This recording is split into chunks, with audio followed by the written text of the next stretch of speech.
Donc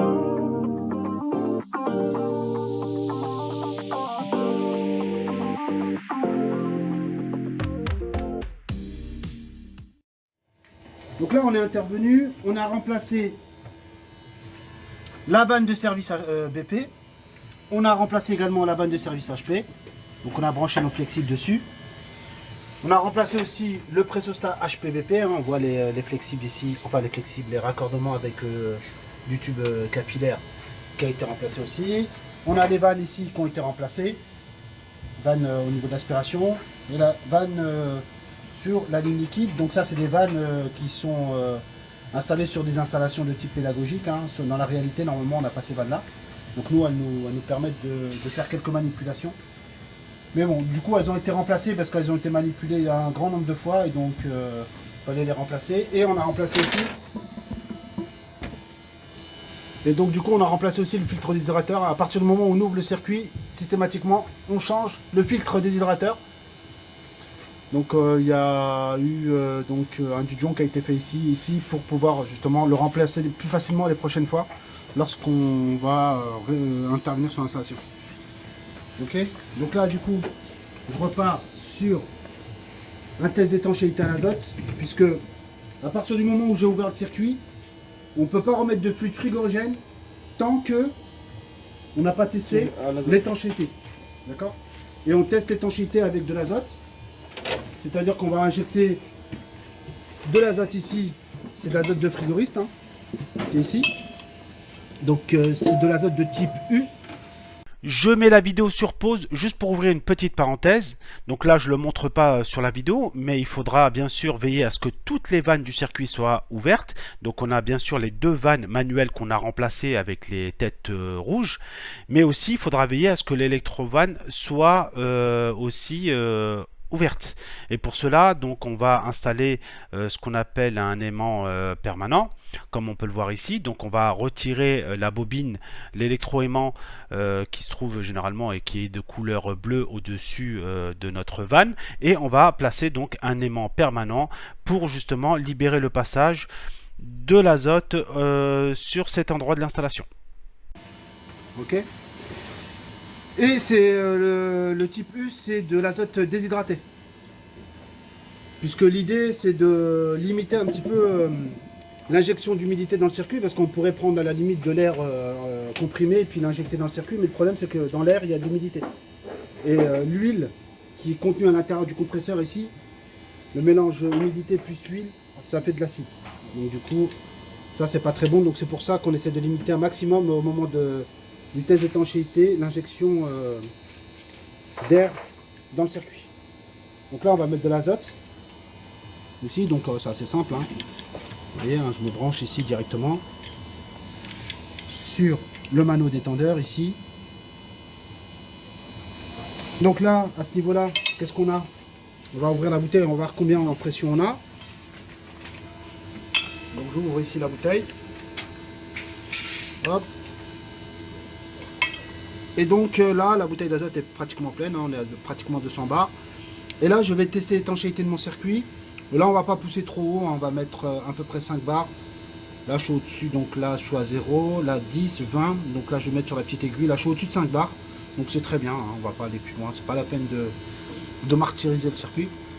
Même si, idéalement, il faudrait tester l'étanchéité en fonction de la pression de condensation.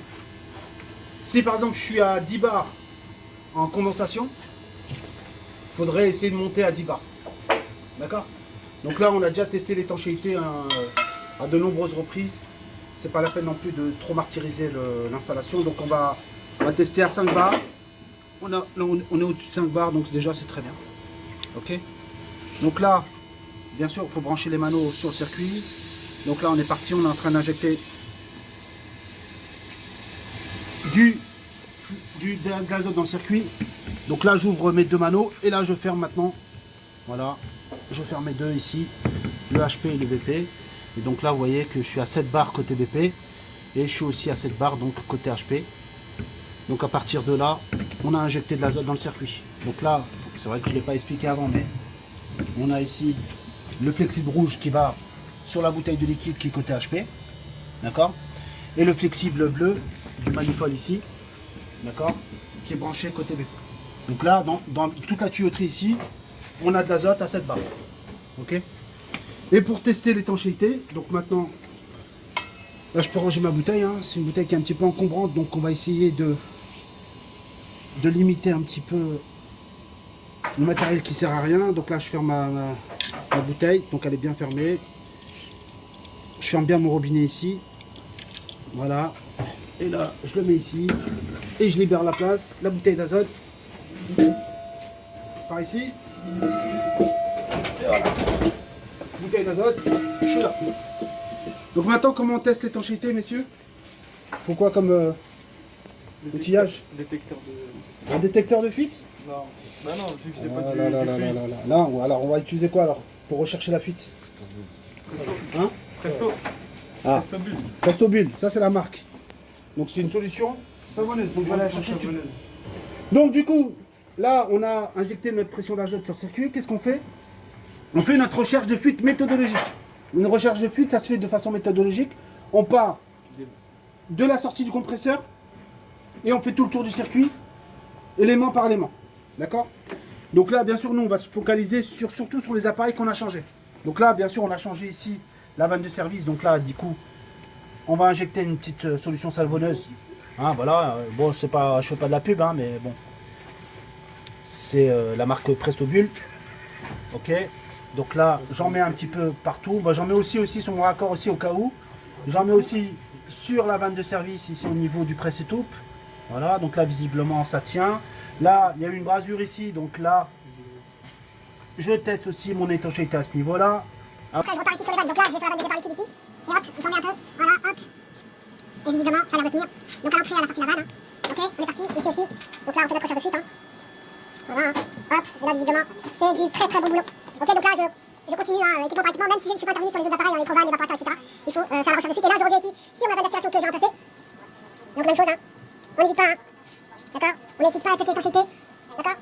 Donc je reviens sur l'aspiration du compresseur. Et là, la vanne de service que j'ai remplacée aussi. On est parti, on est parti. Là, sur le presse étoupe. Voilà, il y a une petite brasure aussi normalement. Voilà. Donc il y a une brasure qui est faite aussi. Voilà. Ça marche? Ah. J'ai vu une petite... Non, j'ai rien vu. Voilà. Ça marche. Voilà. Et donc là, le processus aussi, je n'oublie pas parce qu'il a été remplacé. C'est mal? Ça va. Ça va prier, hein, ça va. Allez, on passe là. Voilà. Donc visiblement, ça tient. Impeccable. Donc arrivé à cette étape, on peut libérer l'azote. Hein. Il n'y a aucun souci. Et voilà. Donc là, on a fait notre test d'étanchéité à l'azote. Il n'y a aucun souci. On peut partir sur la prochaine étape. C'est-à-dire... C'est pour ça qu'il y a la pompe à vide. Parce que là, maintenant, dans les tuyaux, à combien là? En pression? La pression atmosphérique. Donc là, dans la tuyauterie, il y a combien? Là, on a 0 bar effectif. Donc en pression absolue, on a 1 bar. C'est-à-dire que dans la tuyauterie, ici, on a la pression atmosphérique, on a de l'oxygène, de l'azote et de l'humidité. Donc là, il faut la retirer avant d'injecter le fluide frigorigène à l'intérieur de l'installation. Donc là, pour ça, il faut utiliser une pompe à vide. Hein. On est rapide. Hein. Tac, tac. On est là. Et donc, une pompe à vide. On est parti.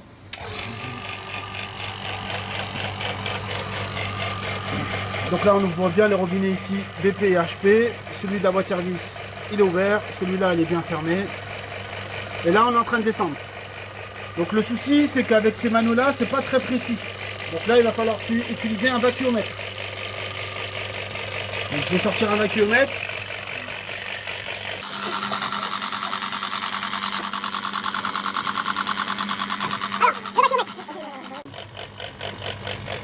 On va jeter un coup d'œil après. Ouais. Donc au niveau du vacuomètre, on est là. Donc un vacuomètre, vous voyez que lui, là, il mesure actuellement la pression atmosphérique. Et nous, on va atteindre un niveau de vide, puisque là, dans le local, il fait à peu près 20 degrés. Donc il faut qu'on soit aux alentours de 20 millibars en termes de niveau de vide à atteindre, pour être sûr qu'on a chassé toute l'air et toute l'humidité du circuit. D'accord? Donc pour cela, c'est assez simple. Je branche mon flexible ici sur mon vacuomètre. Voilà, donc c'est la mécanique basique. Hein. Je serre bien. Et par contre là, je veux me brancher sur mon manifold. Donc là, je vais me brancher dans la chambre. Hein. Tout ça, toute la chambre est en communication. Donc je peux me brancher sur les côtés, ici. Donc là, faites attention, il y a une prise de type Schrader. Hein. Donc il faut la petite ogive ici là, qui va pousser le Schrader. Donc je viens ici et je serre ici. Et là, je vais voir mon niveau de vide précis qui va être mesuré donc avec le vacuomètre. Donc bien sûr, il faut ouvrir la vanne qui est ici. Et voilà. Et donc là, il y a une vanne ici aussi. Et voilà. Et donc vous voyez, ça descend quand même très rapidement. Dans la mesure où on a injecté de l'azote de type U, le circuit était quand même pas mal sec déjà avant. Parce que l'azote de type U, il a l'avantage de capter l'humidité. Donc du coup, quand on a chassé l'azote, on a chassé aussi l'humidité qui allait avec. Donc là, vous voyez, on a atteint très rapidement le niveau de vide acceptable. Hein. Donc là, on est à 20 millibars, donc c'est parfait. Donc là, je peux passer à la prochaine étape, c'est-à-dire voilà, charge en fluide frigorigène. Donc là, on enlève le vacuomètre sur le côté. Et voilà. Donc là, il y avait juste une petite chose qu'on va modifier. C'est que là, vous voyez que sur ce flexible-là, le robinet, il est ici, alors qu'il reste encore une petite partie qui n'est pas justement isolée avec ce robinet obturateur. Alors on va remplacer, on va retirer au vide et on va utiliser ce modèle-là qui est beaucoup plus adapté parce que le souci, c'est ça.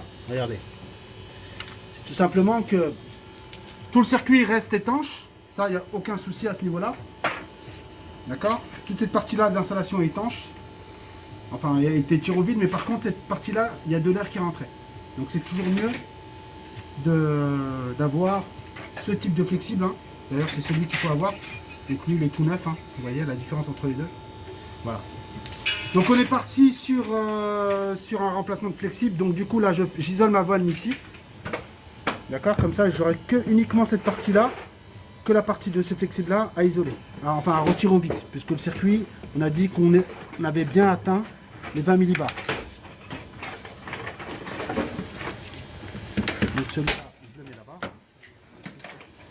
Et je vais retirer uniquement cette partie de flexible que je rebranche ici sur le mano.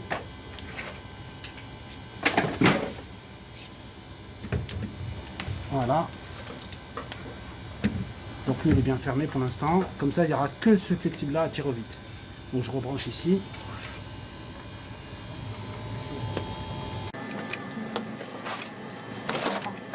Ok. Donc on est parti. Donc là j'ai appuyé sur le bouton marqué derrière. Et donc là, on est en train de tirer au vide ce flexible là. Ok.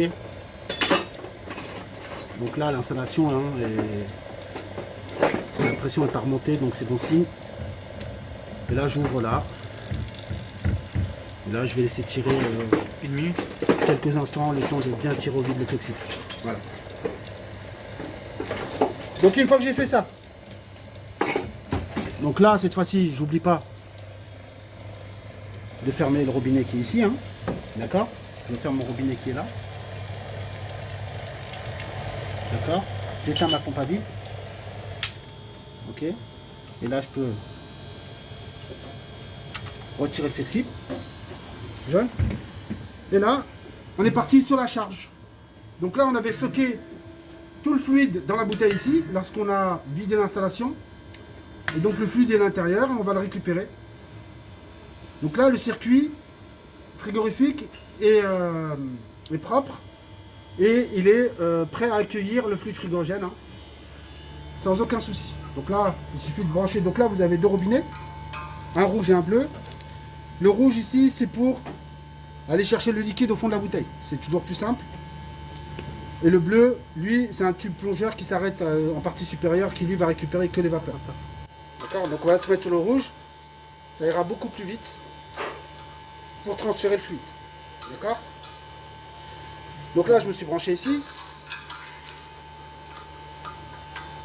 D'accord? Donc là, comme on est sur du fluide frigorigène, je vais commencer à mettre les EPI parce que là, il y a un risque de brûlure. Hein. Donc là, on met les EPI, hein. Faites attention, mettez les lunettes, mettez tout ce qu'il faut. Surtout que aujourd'hui, hein, ça coûte plus très cher les EPI. Vous avez pas l'excuse. D'accord? Donc là, je me suis penché ici. D'accord? Ça, c'est la première chose. Deuxième chose, il faut une balance. Donc au niveau de la balance, elle est là. Et je mets ma bouteille sur ma balance. Ok?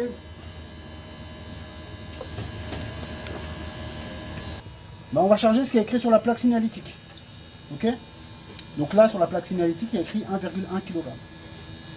D'accord? Et donc le type de fluide, c'est du 407F.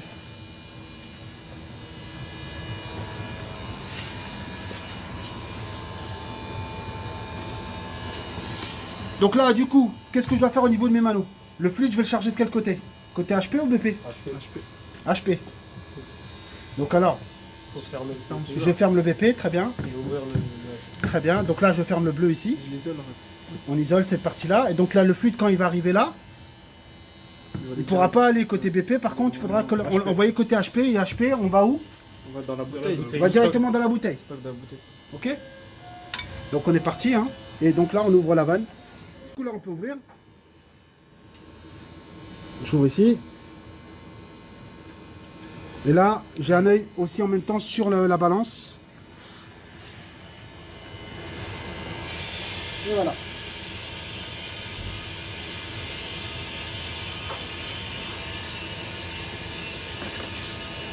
Là par ici, donc là on voit qu'on en est à 50 grammes, 80 grammes, 90 grammes. Voilà.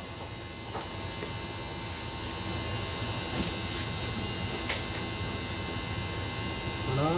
Et donc là on a bien atteint les 1100 grammes qu'il fallait charger. Voilà, donc là on peut retirer tout le matériel. Vas-y, replonge. Donc là c'est bon, on peut retirer, on peut fermer ici le bouton rouge. Hop, on ferme bien sûr ici. Hop, hop, je ferme là. Hop, normalement il y a un tout petit sheet qui correspond au fluide qui est contenu à l'intérieur de là, mais ça va, c'est respectable, il n'y a aucun souci. Et voilà. Donc là on peut retourner sur notre installation. Et là je vais libérer mon fluide là-bas, côté ligne liquide. Voilà, donc on vient ici.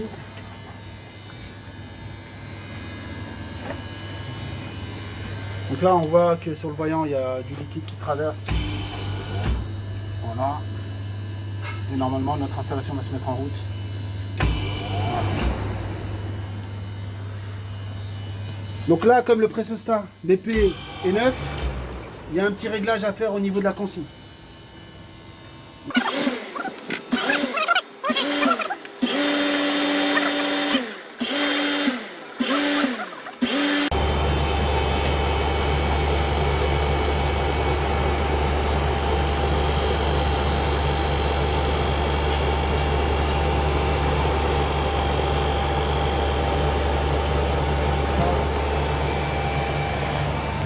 La machine s'est mise en route. Et là, on peut partir sur la campagne de mesure. Alors comment on retire les manos? Ouais.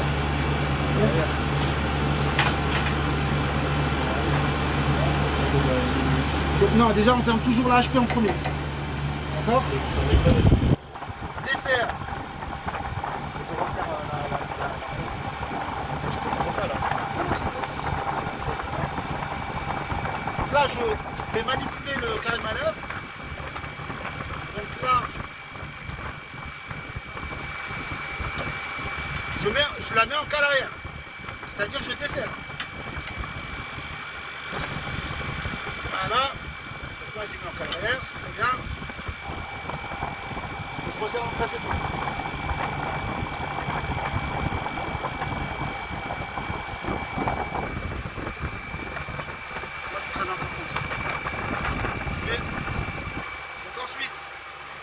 Ici, là, on peut fermer cette vanne là. D'accord? Si vous n'avez pas cette vanne, ça c'est une question. Alors regardez ce que je vous propose. Si vous n'avez pas cette vanne, ce que vous faites, regardez. Vous arrêtez le système. Vous arrêtez ici. D'accord? Donc là, regardez, là, l'électrovanne est coupée. D'accord, ça a le même effet que si je fermais cette vanne. Donc ça a le même effet que si je fermais ici. Donc là, l'électrovanne est bloquée. Elle bloque le passage du filtre hydrogène. Et là, ce que je vais faire, je prends un tournevis et je vais aller forcer mon contacteur moteur. Ici. Voilà. Là, le groupe redémarre. Et on regarde les pressions côté du mano. On voit que côté BP, ça descend. Et là, je vais vider ce qu'il y a côté HP aussi, au niveau du flexible. Donc, j'ouvre ici. Et là, normalement, le mano va descendre à 0, des deux côtés. Hop. Et hop. Il faut ouvrir, bien sûr, les deux robinets. Et voilà. On voit que les manos sont à 0 là. Donc là, je peux retirer mes flexibles. Oui. Donc là, on peut retirer les flexibles. Donc, même principe, je décomprime légèrement le presse-étoupe, un petit peu. Et je mets ma vanne BP en cale arrière. Donc, je mets ma vanne en cale arrière. Donc, pour mettre en cale arrière, je dévisse.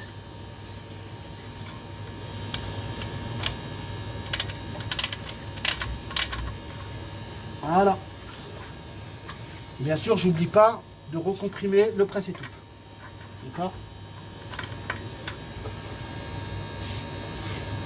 Voilà. Donc ça, c'est très important. Et donc là, si je retire le flexible, il n'y a aucun souci. Voilà, il n'y a pas de fluide qui est sorti côté BP et côté HP. Même chose. Ici, si je retire le flexible, il n'y a aucun souci. Il n'y a pas de fluide qui est sorti. D'accord? Donc là, on a fait une pause et une dépose. Enfin, une dépose du mano dans les règles de l'art. Mais dernière étape, malgré tout, il faut quand même contrôler au détecteur de fuite électronique. Donc, si on n'a pas de fuite au niveau des... Non, non. Détecteur de fuite électronique. Pas... N'utilisez pas la solution savonneuse. C'est pas assez précis. Donc là, je suis là. Je remets mes équipements.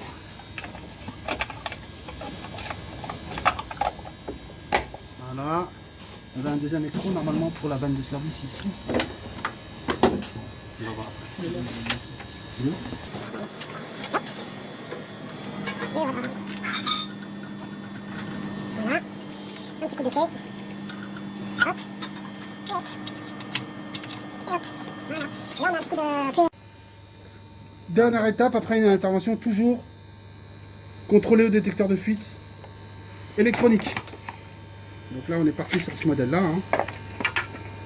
On appuie sur le bouton Run. Hein. On le laisse se calibrer au départ. On peut Régler la sensibilité. Hein. Donc on va mettre sensibilité maximale. Hein. Comme ça, on est tranquille. Et là, on peut faire notre recherche de fuite. Donc bien sûr, on va chercher autour des raccords. Hein. Tranquillement, gentiment. Vous voyez, hein, sur tout ce qu'on a fait en fait, hein, ça apporte une deuxième garantie d'étanchéité, hein, même sur le pressostat. Donc ici, elle a été remplacée. Donc du coup, on cherche aussi s'il n'y a pas de fuite. Hein. Donc là, visiblement, ça va. Sur la... Vanne de service HP aussi. Ok. D'accord, donc là, visiblement, c'est parfait. Sur les vannes ici manuelles qu'on a remplacées, même chose. Sur les brasures, hein. On a déjà fait des bijoux, hein, c'est pas des brasures. Non, non, les brasures sur les vannes automatique. Ouais, on pourra tester ici. D'accord, donc là, visiblement, c'est bon. Ici, à ce niveau-là, même chose. Visiblement, ça va. Même chose ici. Et sur la brasure, bon, la brasure, c'est la brasure à chaud, donc c'est quand même... C'est quand même... c'est fiable, il n'y a aucun souci à ce niveau-là. Et donc là, c'est tout, je voulais vérifier. Ici, la brasure. Allez. Donc là, visiblement, c'est bon. Donc il y avait aussi une brasure ici aussi, hein. Donc ça sera tout pour cette vidéo. J'espère que ces quelques explications vous ont été profitables. Et je vous dis à tout de suite pour la suite. Prenez soin de vous.